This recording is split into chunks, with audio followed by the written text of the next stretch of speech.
আমাদের বাংলাদেশের সরকার মাননীয় প্রধানমন্ত্রী তারেক রহমানের উদ্যোগে এবং মহিলাদেরকে সুষ্ঠুভাবে এবং নিরাপত্তার সাথে যাতায়াত করার জন্য উদ্বোধন করলেন মহিলা গোলাপি বাস সার্ভিস। এই গাড়িতে সবাই যে ড্রাইভার আছে এবং কন্ট্রাক্টর এবং যে হেল্পার আছে সবাই মহিলা।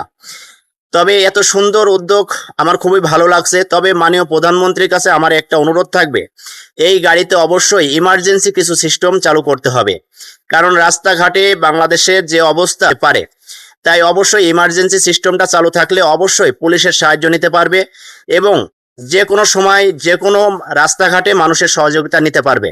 যেমন ইমার্জেন্সি এলান হতে পারে অথবা যে কোনো সময় ইমার্জেন্সি কল হতে পারে, যেটা কল করলে অবশ্যই যেখানে পুলিশ আছে সব থেকে নিকটে সেই জায়গায় কলটা যাবে, এমন একটা ব্যবস্থা করার জন্য আমি দাবি করছি সরকারকে। ভিডিওটা ভালো লাগলে অবশ্যই শেয়ার করবেন।